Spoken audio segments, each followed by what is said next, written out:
हजारों मर्दों को गुलाम बनाने के बाद भी न तो मेरी भूख शांत हुई है न प्यास। मैं अभी तक अधूरी हूँ। आखिर कहाँ मिलेगा वो? खूंखार दैत्य से भी घिनौने दिखने वाले विषाक्त की लालची नजरों ने तुलिका को ऊपर से नीचे तक घूरा। काम लक्षणी साधना कर रही तुलिका के शरीर को उसके कपड़े संभाल पाने में बेबस थे। विषाक्त ने हड्डियों से बने पासे रगड़े और शमशान भूमि पर फेंक दिए। आसमान में दिखने वाले नक्षत्रों को गिनते हुए उसने कहा, वो आलोक मठ में है। बचपन से ही एक सुनहरी शक्ति का वरदान मिला है। तुम्हें उसके साथ सुहाग रात मनानी होगी, फिर उसकी बलि तुम्हारी हर इच्छा पूरी कर देगी।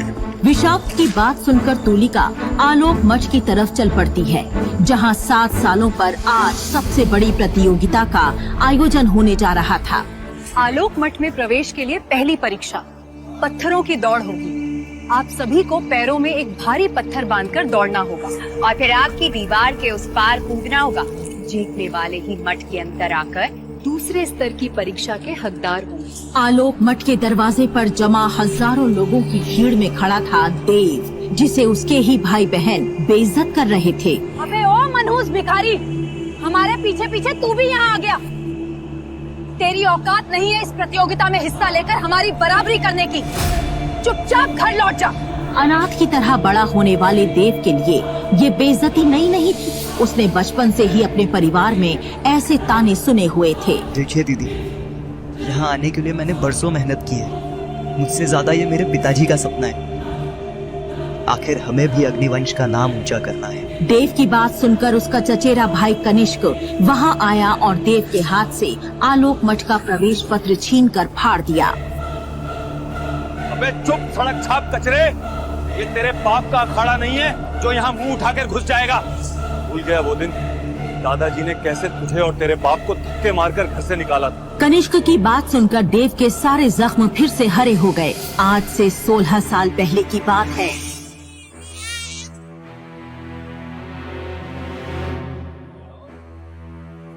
इतने मासूम बच्चे को जहरीले सांपों से भरे जंगल में कौन छोड़कर गया? हाँ मधुलिका, पता नहीं इसके माँ बाप कौन है और ये बच्चा यहाँ कैसे आया। 2 साल के नन्हे देव की चीखों से मधुलिका का दिल दहल उठा। जैसे ही उसने सांपों के घेरे में पड़े उस मासूम बच्चे को अपनी गोद में उठाने की कोशिश की, तभी अचानक एक उड़ता हुआ भाला आया और मधुलिका के सीने के आर पार हो गया। शिवेश चीख पड़ा, मधुलिका, मधुलिका, मधुलिका, ये क्या हो गया? इस बच्चे को बचाओ शिवेश, इसे अकेला मत छोड़ना। एक झटके में मधुलिका के प्राण निकल गए। शिवेश के दिमाग को जैसे लकवा मार गया था। तभी थोड़ी दूर पर खूंखार पिशाच की तरह घिनौने से दिखने वाले कुछ सैनिक शिवेश को दिखाई दिए, जो उसकी तरफ ही आ रहे थे। उनमें से एक गरजते हुए बोला, वो रहा वो बच्चा, मार डालो उसे और उसके साथ उस आदमी को भी। खतरे को देखकर शिवेश उसे गोद में लेकर भागा। तभी उन सैनिकों ने अपने काले तीरों और भालों से हमला शुरू कर दिया। अचानक उस बच्चे की आंखें सुनहरी रोशनी से चमकने लगी और शिवेश की तरफ आने वाला हर हथियार हवा में ही जलकर भस्म होने लगा। ये देखकर शिवेश की आंखें फटी रह गईं। आखिर कैसा चमत्कारी बच्चा है ये। तभी वो भागते हुए एक फकीर से जा टकराया। घबराओ मत, मेरे पीछे छिप जाओ।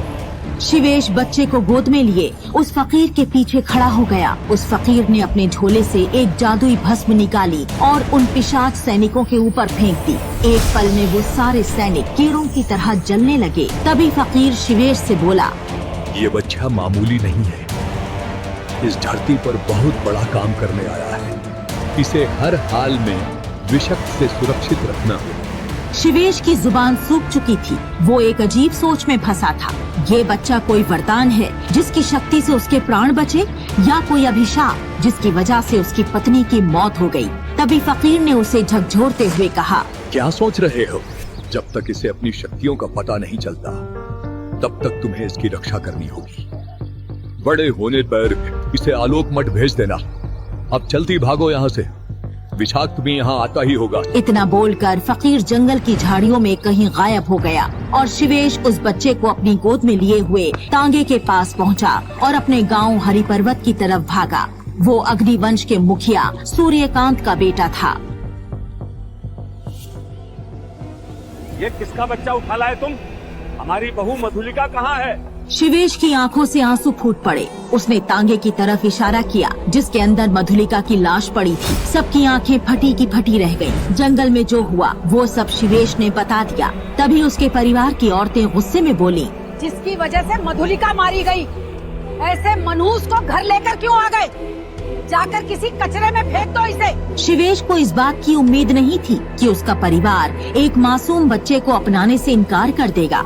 मधुलिका का अंतिम संस्कार करने के बाद शिवेश ने अपने पिता सूर्यकांत से पूछा, मुझे दूसरों की परवाह नहीं। लेकिन अग्निवंश के मुखिया होने के नाते आपका फैसला क्या है, ये जानना मेरे लिए जरूरी है। तो फिर सुनो, ऐसे किसी भी अरे गहरे के लिए अग्निवंश के पवित्र कुल में जगह नहीं। इसके पीछे जो मुसीबत पड़ी है उसमें मैं अपने पूरे परिवार को दांव पर नहीं लगा सकता। बेहतर होगा तुम इसे। अपने पिता सूर्यकांत के शब्द सुनकर शिवेश के पैरों तले की धरती हिल गई। 2 साल के मासूम बच्चे के साथ आप ऐसा कैसे कर सकते हैं पिताजी? इसका फैसला तुम्हें लेना है शिवेश।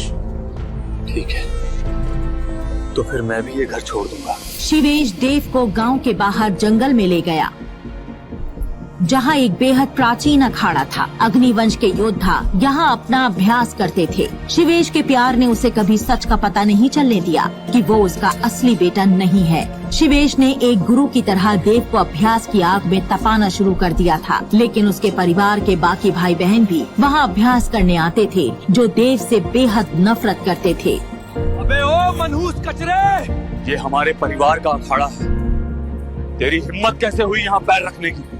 चल पूरा मैदान साफ कर। देव के चचेरे भाइयों कनिष्क और मलय ने उसके हाथ में झाड़ू थमा दी। देव उन्हें बिना कुछ कहे सफाई करने लगा। ये उन दोनों को बर्दाश्त नहीं हुआ। हमारे दादाजी ने इस घटिया कचरे और इसके बाप को घर से निकाल दिया, फिर भी ये हमारी जमीन पर है। इसे थोड़ा और सबक सिखाना पड़ेगा। कनिष्क की बात सुनकर उसके भाई मलय ने अपनी गुलेल उठाई और देव के माथे पर निशाना साधते हुए पत्थर दे मारा। देव कचरे के ढेर में जा गिरा। अब आया ना मजा, कचरे को उसकी औकात वाली जगह पर पहुंचा दिया मैंने। देव की चीखें और शोरगुल सुनकर शिवेश भी वहां आ पहुंचा। उसे देखते ही कनिष्क और मलय भाग गए। शिवेश ने देव की चोटों की मरहम पट्टी की। देव ने सवाल पूछा, पिताजी, ये सब मुझसे इतनी नफरत क्यों करते हैं? क्या मैं सच में मनहूस हूँ? मेरी वजह से माँ मर गई और आपको दादाजी ने घर से निकाल दिया। नहीं बेटा, ये लोग नहीं जानते कि तू कितना खास है। तू कोई मामूली बच्चा नहीं है देव, इस दुनिया में बहुत बड़ा काम करने आया है तू। और वो क्या है पिताजी? क्या खास है मुझ में जो अब तक मुझे ही नहीं पता? अपनी जिंदगी और अपनी शक्तियों का रहस्य जानने के लिए तुझे आलोक मठ जाना होगा देव। सब कुछ भूलकर बस उसी लक्ष्य पर अपना ध्यान लगाओ। ठीक है पिताजी, मैं वादा करता हूँ आपका सिर पूरे अग्निवंश में सबसे ऊंचा करूंगा। उस दिन से अखाड़ा छोड़कर घने जंगल में देव का और कठिन अभ्यास शुरू हो गया था। 7 साल बाद वो दिन आया जब आलोक मठ के दरवाजे खुलने वाले थे। आलोक मठ तुम्हें एक महान योद्धा बनाएगा देव। वहाँ तुम्हें तुम्हारा मकसद मिलेगा। ये कहते हुए शिवेश को उस फकीर की बात याद आ गई जिसने उससे देव को आलोक मठ भेजने के लिए कहा था। और आज देव अपना और अपने पिता का सपना पूरा करने के लिए आलोक मठ के सामने खड़ा था। क्या सोच रहा है बे? अभी वक्त है, भाग जा यहाँ से, वरना तू रोएगा और तेरा बाप पछताएगा। ये तो वक्त ही बताएगा कि कौन रोएगा और कौन पछताएगा। प्रतियोगिता शुरू हो गई। 100 किलो वजन के पत्थर पैरों में बांधकर हजारों छात्र दौड़े, लेकिन आधे से ज्यादा बीच रास्ते में ही गिर पड़े। कनिष्क और मलय काफी आगे निकल गए। बेहतर परवरिश और अच्छे भोजन ने उन्हें बहुत ताकतवर बना दिया था, लेकिन देव को अपनी बराबरी करते देख कनिष्क ने उसे धक्का मारना चाहा। गलती से वो धक्का विकासनगर की राजकुमारी आर्या को लग गया। वो लड़खड़ा गई और उसका पैर एक गड्ढे में फंस गया। पैर में बंधा पत्थर उसके ऊपर आ गिरा। मेरा पैर! देव ने मुड़कर पीछे देखा और आर्या का पैर निकालने की कोशिश करने लगा, लेकिन उसकी हर कोशिश बेकार हो रही थी। तुम जाओ, वरना तुम्हारी जगह कोई और ले लेगा। मैं अब नहीं दौड़ सकती। किसी को मुसीबत में देखकर उसे मरता हुआ छोड़ दो। ऐसे संस्कार मेरे पिताजी ने नहीं दिए हैं। देव के पास आलोक मठ में जाने का आखिरी मौका था। उसके कानों में उन तानों की आवाजें गूंजने लगी जो उसने बचपन से सुने थे। तभी उसकी आंखों में फिर वही सुनहरी रोशनी चमकी और अचानक वो पत्थर एक झटके में टूटकर बिखर गया। देव ने आर्या का हाथ पकड़ा और तेजी से दौड़ते हुए सामने जल रही आग की दीवार में कूद गया और दूसरी तरफ पहुंच गया। आर्या उसके गले से लिपट गई। आज अगर तुम ना होते तो मैं उस आग में जल ही जाती। इस घटना ने देव और आर्या को बहुत करीब ला दिया था, जिसने कनिष्क और मलय के अंदर और जलन पैदा कर दी। लंगूर के हाथ में अंगूर। अब इसकी कहानी का अंत मुझे लिखना ही पड़ेगा। कनिष्क ने देव की गर्दन को पीछे से पकड़ लिया। तू बे कचरे, तू हमारी और हमारे वंश की बराबरी करेगा। तेरी औकात क्या है? देव की आंखों में सुनहरी रोशनी फिर चमकने लगी। उसने भी कनिष्क का गला पकड़ लिया और खुद को छुड़ाने की कोशिश करते हुए कहा, भाई समझकर बहुत सहली तेरी बदतमीजी। मत भूल, मेरी नसों में भी वही खून दौड़ रहा है जो तेरी नसों में है। अबे कचरे के ढेर से तुझे उठा के लाए थे शिवेश चाचा। खुद को अग्निवंश का खून समझता है। पता नहीं किसकी नाजायज औलाद है तू। ये सुनकर देव का कलेजा कांप उठा। आंखों की सुनहरी रोशनी गायब हो गई। आसमान में मंडरा रहा विषाक्त का भेजा हुआ काला साया कनिष्क के शरीर में घुस गया। उसकी आंखें काली हो गईं, उसकी आवाज भी बदल गई। आज बरसों बाद वो मौका मिला है।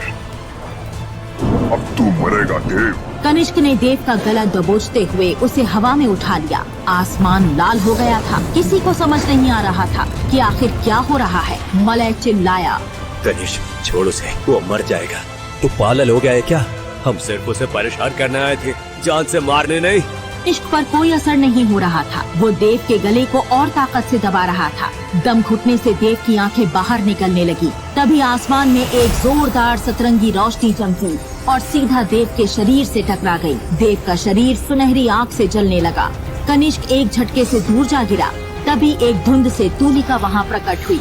तो यही है वो जिसकी पहली रात मेरे साथ हुई और जिसकी बलि से पूरा ब्रह्मांड कांपेगा। इससे पहले कि तूलिका कुछ करती, आसमान से घने काले धुएं का गुबार उतरा और देव के चारों तरफ भंवर बनकर मंडराने लगा।